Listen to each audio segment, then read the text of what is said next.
몇 해 전에 저희는 누구도 예상하지 못했던 팬데믹이란 시간을 지냈습니다.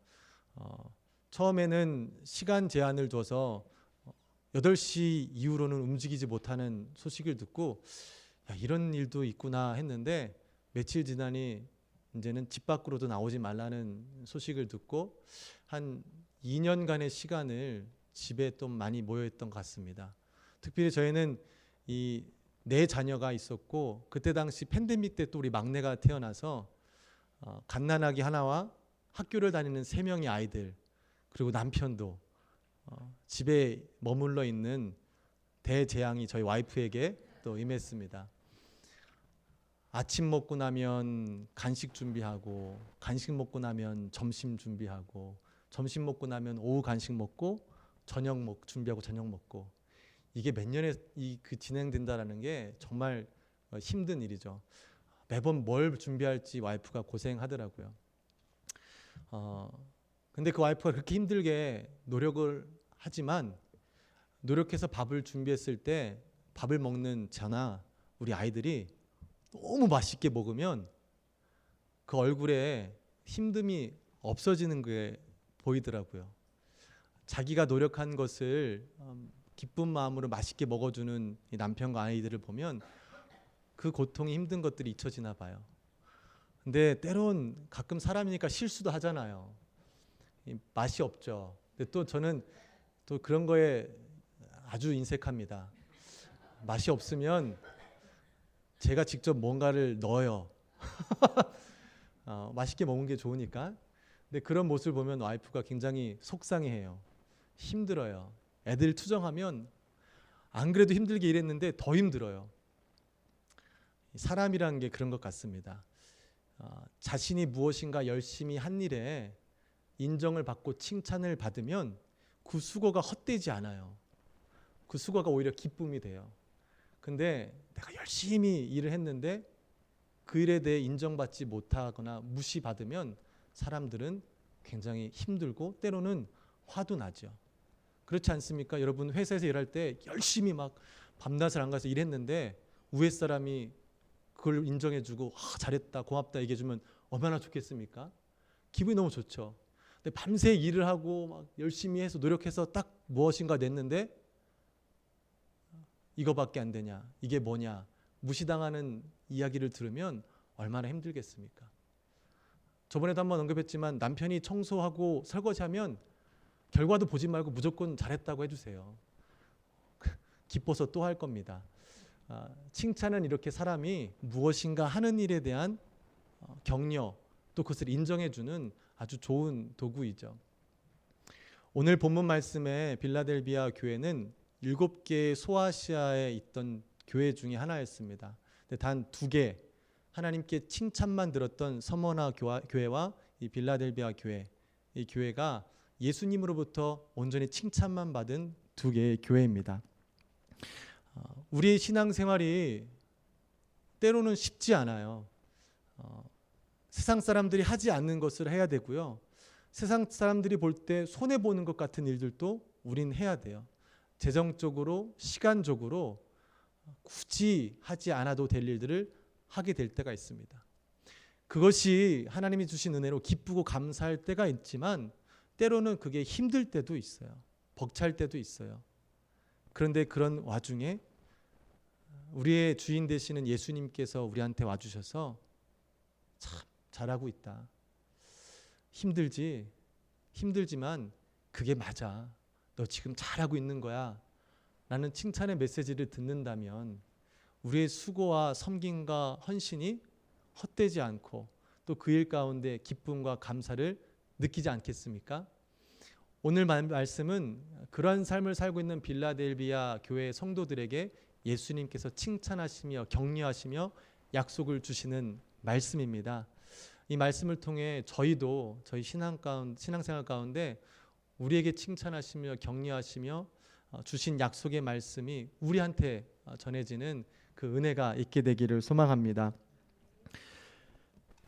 예수님은 이 빌라델비아 교회를 이야기하실 때 작은 능력을 가진 교회라고 이야기를 하십니다. 실질적으로 소아시아 교회 중에 좀 규모가 작은 교회였다고 하고요. 또 그들은 사회적으로 정치적으로 그렇게 큰 영향력을 끼치지 못하는 아주 힘없는 모임 공동체였다고 합니다. 사람들의 눈으로 보기에는 볼품없고 아무 일도 하지 못하는 교회였어요. 근데 예수님께서 그들에게 오셔서 그들을 칭찬하셨습니다. 당시 빌라델비아 교회는 로마 제국의 통치 안에 있었던 그 땅에서 있었죠. 그래서 그들은 공식적으로 로마인들에게 인정받지 못하고 핍박받는 상황에 있었습니다.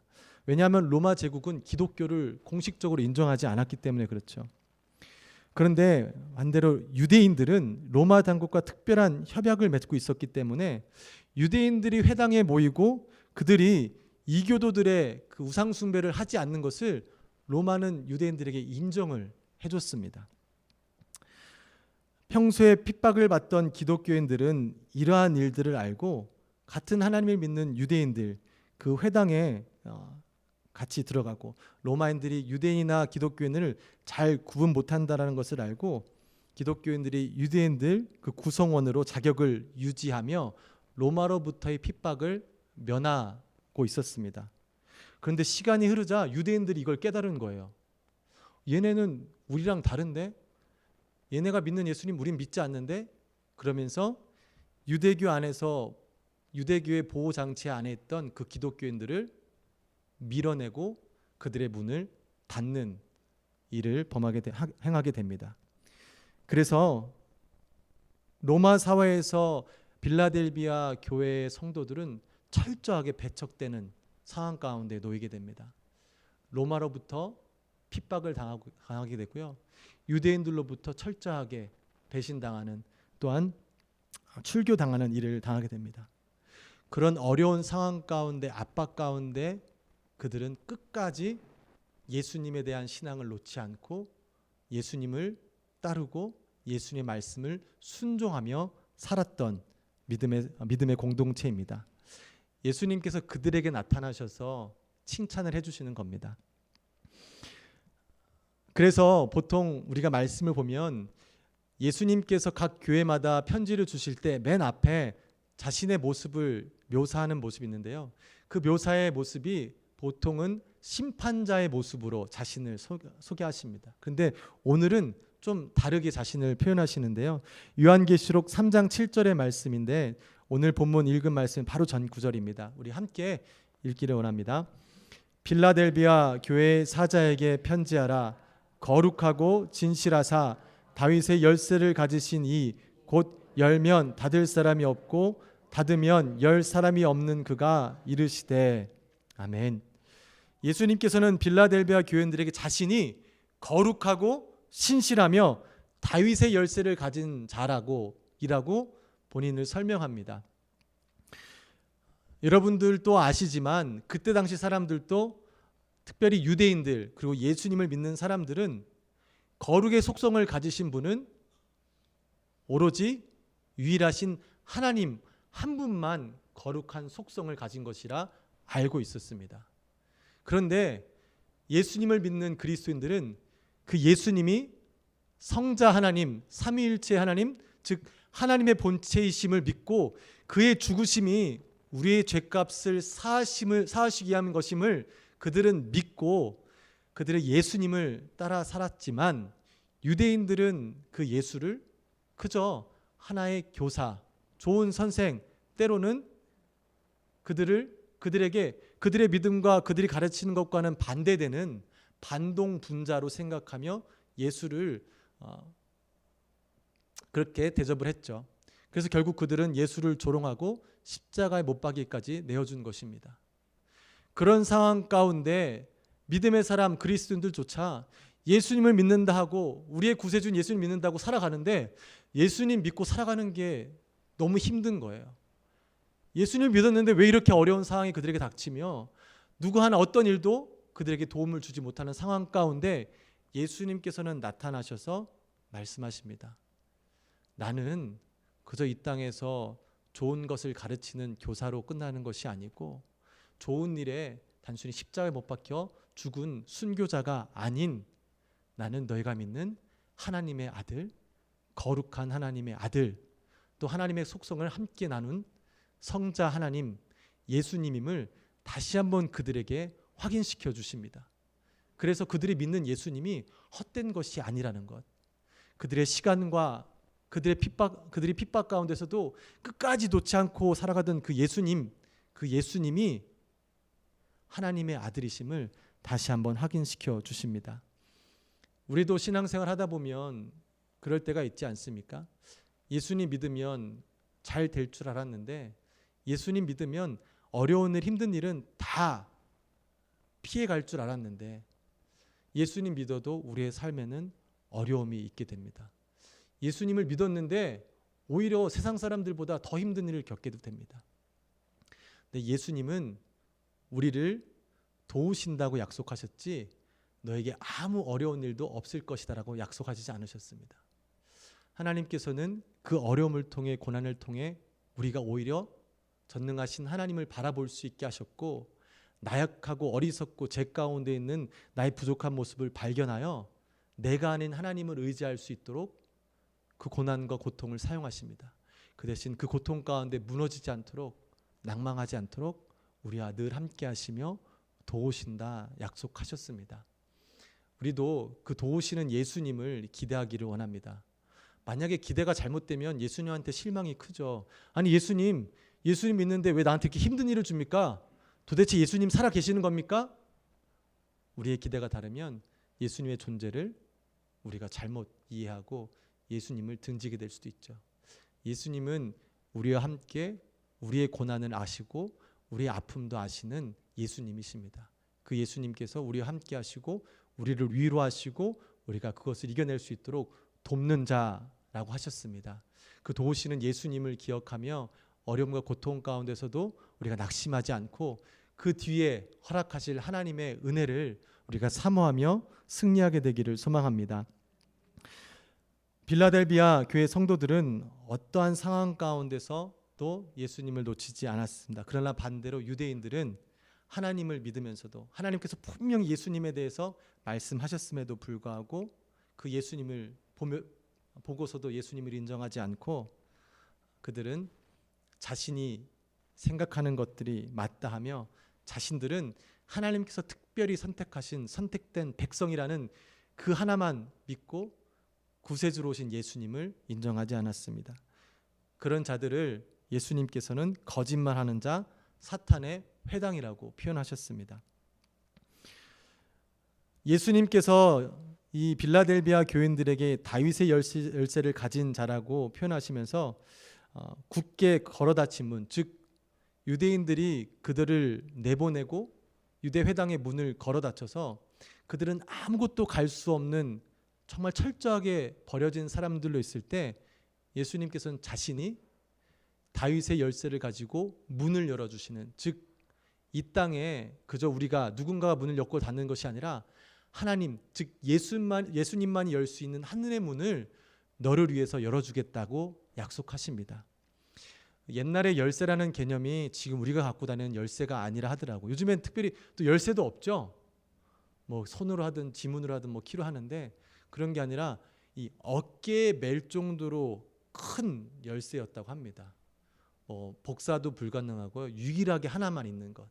그리고 그 키는 단순히 뭐 누군가나 다들 쓸 수 있는 것이 아니라 왕이 지명한 한 사람만이 그 키를 쓸 수 있는 권위가 있었다고 합니다.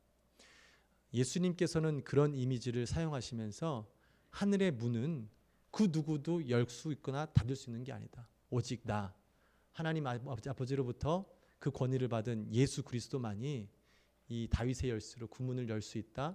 믿음의 백성들에게 다시 한번 말씀하시면서 내가 너희를 위하여 핍박 가운데서도 고난 가운데서도 너의 믿음을 놓지 않는 너희를 위하여 그 문을 열어놓겠다라고 약속을 하십니다. 그 약속의 말씀이 우리에게도 진실로 다가오게 되기를 소망합니다. 때로는 살아가다 보면 우리가 알지 못했던 일들로 인해서 내가 생각했던 그 문이 닫히는 일들이 생겨요. 아무리 흔들고 두들겨도 열리길 원하지만 열리지 않을 때가 있어요. 너무나 막막하고 도움을 구할 데가 없어서 사방을 봐도 다 막혀있을 때가 있어요. 그럴 때 우리가 예수님께서 우리에게 약속하신 말씀, 그 누구도 열 수 없는 문, 오직 예수님께서만 열 수 있는 그 문을 나를 위해, 우리를 위해 열어주셨다라는 그 진리의 말씀을 우리가 기억하며 그 어려움 가운데서도 승리하게 되기를 소망합니다. 우리가 현재 삶을 돌아보면요, 우리의 신앙을 저버리고 예수님을 등지게 하는 일들이 참 많이 있어요. 요즘에 교회 밖에서 사람들을 만나다 보면 많은 분들 중에 많은 분들이 예전에는 교회를 다녔던 분들이 많습니다. 한때는 교회를 위하여 헌신하며 정말 노력을 다하여서 교회를 섬기는데, 교회 영혼을 섬기는데 애쓰시는 분들이 참 있었습니다. 그런데 지금은 어떤 일인지 교회를 출석하지 않습니다. 예수님을 더 이상 믿지 않습니다. 하나님의 말씀을 더 이상 순종하려고 하지 않습니다. 교회도 이제 가만 보면 예전에는 전도 운동을 많이 하잖아요. 이제 전도가 아니라 교회를 떠난 사람들을 다시 초청하는 일들을 많이 해요. 그만큼 지금 시대는 교회를 다녔던, 예수님을 믿었던 자들이 교회를 떠나는 현상이 많이 일어나고 있다는 것입니다. 최근 퓨 리서치 센터 조사한 바에 의하면 우리 전 세계가 204개국이라고 합니다. 그런데 128개국이 어떤 형태로든 기독교의 신앙 때문에 박해에 직면했다는 조사를 발표하였습니다. 조사에 대한 결과를 발표하였습니다. 어떤 식으로든 예수님 믿고 있으면 박해를 받는 나라가 128개국이래요. 또 그렇게 보면 지금 당장에 우리들은 잘 못 볼 수 있지만 간혹 신앙생활을 혼자 감당하는 분들이 있습니다. 가족도 믿지 않고 주위의 친구들도 믿지 않고 혼자서 열심히 신앙생활 하시는 분들, 힘들죠. 내 주위의 사람들은 아무도 하지 않는데 내가 하는 것마다 괜히 눈치 보이고, 남편 눈치 보고 아내 눈치 보고 교회 나가야 되고, 하나님께 드릴 예물도 눈치 봐야 되고, 하지도 못하게 되고, 교회 나가고 싶지만 나가지 못하는 성도님들도 간혹 보게 됩니다. 그러한 일들로 교회를 점점 나오지 못하는 일들도 있습니다. 바라옵기는 오늘 하나님께서 빌라델비아 교회 성도들에게 주시는 칭찬의 메시지, 그 약속의 메시지가 그 어려움 가운데, 고통 가운데, 반대 가운데, 핍박 가운데 신앙을 유지하시는, 믿음을 유지하시는 여러분에게, 그분에게 위로의 말씀으로, 칭찬의 말씀으로 다가오게 되기를 소망합니다. 그 현실을 보게 되면 참 안타까운데요. 교회를 떠난 분들의 대부분이 교회를 떠난 이유가 목회자와 교회 중직자 때문에 교회를 떠나게 됩니다. 다른 이유가 아니에요. 하나님의 말씀을 전하라, 하나님의 백성을 섬기라 세운 목회자와 중직자들을 통해서 많은 성도들이 교회를 떠나고 하나님을 떠나게 됩니다. 누구보다도 정말 하나님을 사랑했던 분들인데, 그래서 자신이 가진 많은 것들을 다 내어드리면서까지 교회를 세우고 교회를 섬겼는데, 지금은 그때의 열정과 믿음을 다 잃어버리고 세상에서 삶을 살아가고 계십니다. 그분들이 교회를 출석하지 않고 더 이상 교회를 섬기지 않는 것에 대한 어떤 부정적인 저의 견해를 말씀드리는 게 아닐까요? 너무 안타깝고 아까워요. 진리 대신 예수를 만나서 그렇게 열심히 하나님을 사랑하고 하나님의 교회를 섬겼는데, 지금에 와서 그 모든 것들을 다 내려놓고 모든 자신들이 했던 그 일들을 후회하며 부정적인 마음으로 그러한 일들을 생각하고 있는 그런 성도님들을 볼 때 참 마음이 아프고 죄송한 마음이 듭니다. 교회에 나오면요, 요즘에 왜 그런지 모르겠지만 교회 나가는 게 힘든 게 사람들 때문에 힘들다 그래요. 마음에 안 들고 싸우고 맨날 뭐가 있고 목사도 뭔가 이상하고, 그런 일들 때문에 교회를 찾지 않는 일이 너무나 많아요. 하나님 우리를 사랑하시고 우리를 구원하신 예수님 만나서 이곳에서 기쁨과 감격을 누려야 되는데 그런 일을 전혀 누리지 못하고 그냥 교회 오는 거예요. 하루는 곰곰이 저희 유스 아이들을 생각해 봤어요. 쟤들이 교회 나오는 이유가 뭘까? 아니, 교회 나오는 게 쟤들한테 좋을까? 근데 솔직한 제 심정으로는 없어요. 걔들이 교회에 자신의 의지로 나올 이유가 하나도 없는 거예요. 엄마 아빠가 데리고 오니까 교회 오니까 오지 지금 우리 교회에서 무슨 유익을 얻을 수 있을까 생각하면 아이들의 입장에서 보면 큰 재미를 느낄 수 있는 게 없는 것 같은 거예요. 어떻게 하지? 어떻게 하면 아이들이 교회에 나와서 유익하고 기뻐하고 감사할 수 있지? 근데 그게 어른들도 그럴 수 있다고 생각이 들더라고요. 만약에 인간적인 마음으로 교회에 온다면 교회에 오는 유익이 별로 없는 거예요. 그렇지 않겠습니까? 이 시간에 이렇게 앉아 있는 게 어떤 유익이 있어서 여러분 앉으십니까? 그나마 우리는 신앙적인 훈련이 되었기 때문에 이게 익숙하기 때문에 하지만 밖에서 예수님을 못 믿는 사람들이 이곳에 와서 앉아 있다면 이 시간이 어떤 유익이 있기에 여기 앉아 있을 수 있겠습니까?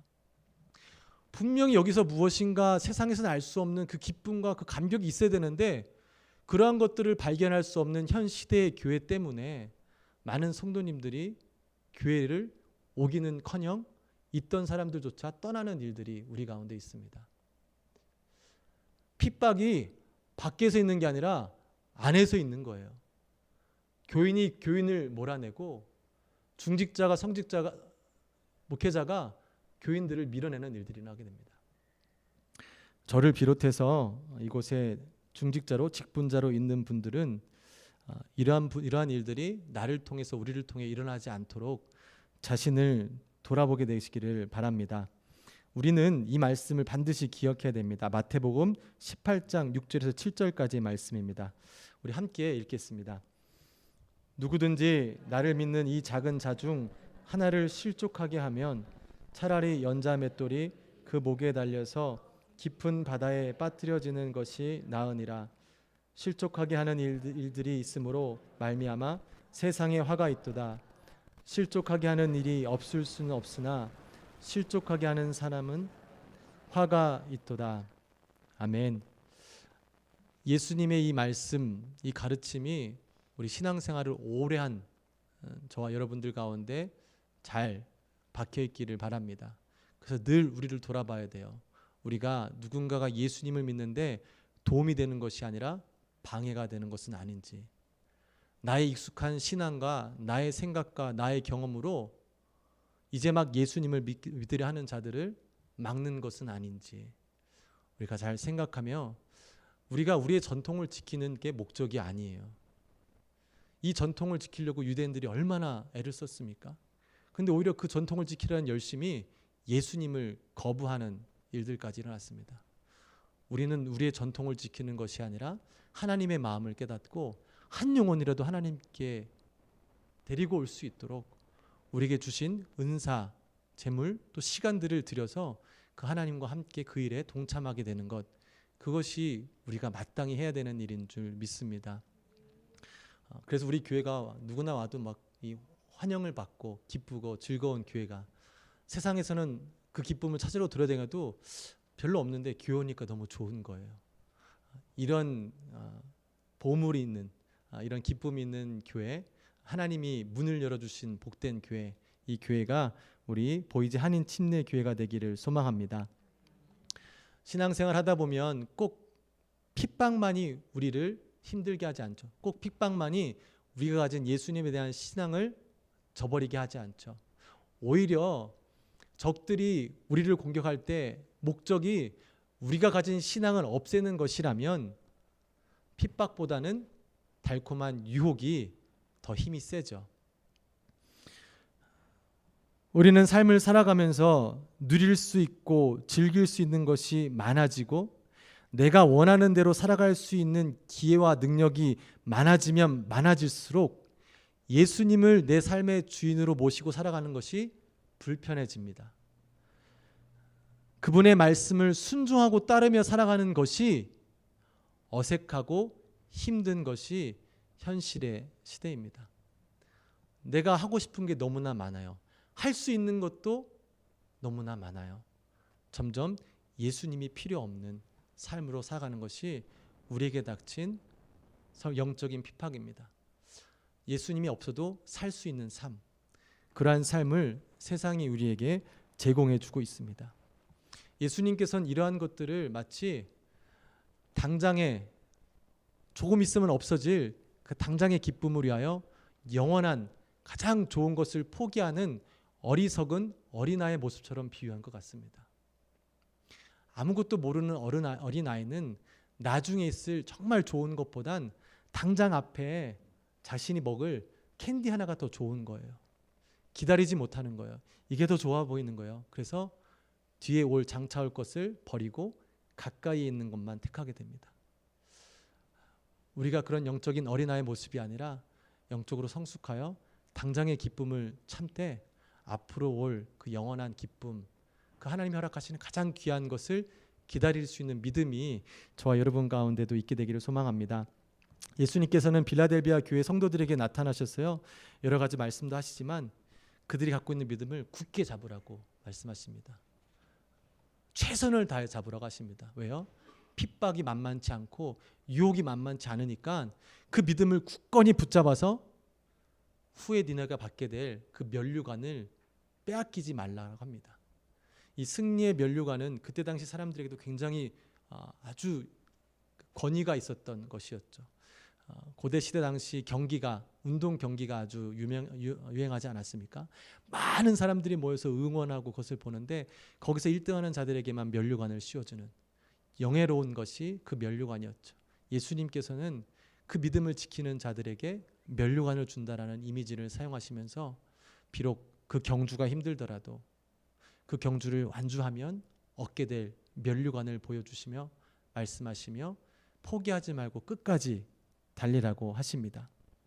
비록 이 땅 가운데서는 너희들이 머물 곳이 없고 아무런 힘이 없지만 내가 준비한 이 땅, 이 나라에 너희가 머물 곳이 있고 너의 이름이 새겨질 것이다라고 약속의 말씀을 하십니다. 이 약속의 말씀이 때로는 잘 내 마음에 와닿지 않을 때가 있어요. 정말 이게 사실인 것을 믿는 삶이 어떨까라는 곰곰이 해봤었는데요. 저는 이런 생각이 들더라고요. 가끔 이렇게 애들을 보면 이제 시니어가 되어서 아이들은 본인들이 열심히 공부한 그 시험 성적을 가지고 대학교에 어플라이를 합니다. 어플라이를 해서 자신이 원했던 학교에서 레터를 받아요. Congratulation. 합격했다. 얼마나 좋습니까? 그걸 받으면 받자마자 너무 기쁜 거예요. 근데 오피셜리 그 학생은 그 학교의 학생이 아직 아니에요. 등록금도 안 냈고요. 아직 레지스터도 안 됐어요. 그런데 학교에서 인정해줘서 편지를 주고 약속을 해준 거예요. 이제 너는 우리 학교 학생이 될 것이다. 그 편지를 받으니 너무 기뻐서 가족끼리 함께 기뻐하며 이제 무엇을 하죠? 학교 갈 준비를 하잖아요. 필요한 것도 사고 이것저것 다 하고 난 이제 이 학교 학생이야 라는 그 자부심으로 학교 가기 전까지 삶을 살게 됩니다. 이게 확실한 편지를 받은 사람들의 삶이 아닌가 생각을 해봤습니다. 우리도 만약에 하나님께서 주신 편지가 정말 사실이고 확실한 것임을 믿는다면 우리는 그냥 이 땅 가운데서 삶을 허비하는 것이 아니라 그 학교를 가기에 준비하듯이 우리도 그 확실한 하나님의 나라를 위하여 준비하는 삶으로 살아가는 것이 마땅한 삶이며 지혜로운 삶인 줄 믿습니다. 그러니 이 약속의 말씀이 우리 가운데 진실로 와야 되는 거예요. 억지로는 할 수도 없는 거예요. 이 말씀을 가까이 하고 이 말씀을 묵상하고 이 말씀을 순종하며 이 말씀이 진리임을 깨달을 때 하나님께서 우리에게 주신 그 약속, 그것이 우리에게 사실로 다가와서 우리도 이 땅 가운데서 기뻐할 수 있고 감사할 수 있고 주님께 영광 돌릴 수 있는 삶을 살 수 있게 되는 것입니다. 그러한 신앙생활, 그러한 삶이 우리 가운데 있기를 원합니다.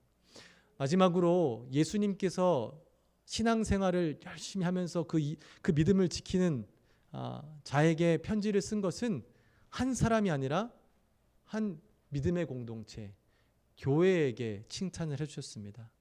믿음이란 것이 이런 것이죠. 혼자 지킬 수는 없는 것이 믿음입니다. 그래서 하나님께서는 공동체로 묶어주신 거예요. 하나님을 예배하고 함께 말씀을 듣고 함께 그 말씀을 순종하여 그 말씀을 실천할 수 있는 공동체. 그 말씀을 실천함으로 말씀 되시는 예수님이 우리와 함께 있음을 목격하고 확인하라고 이 공동체를 보내주셨습니다.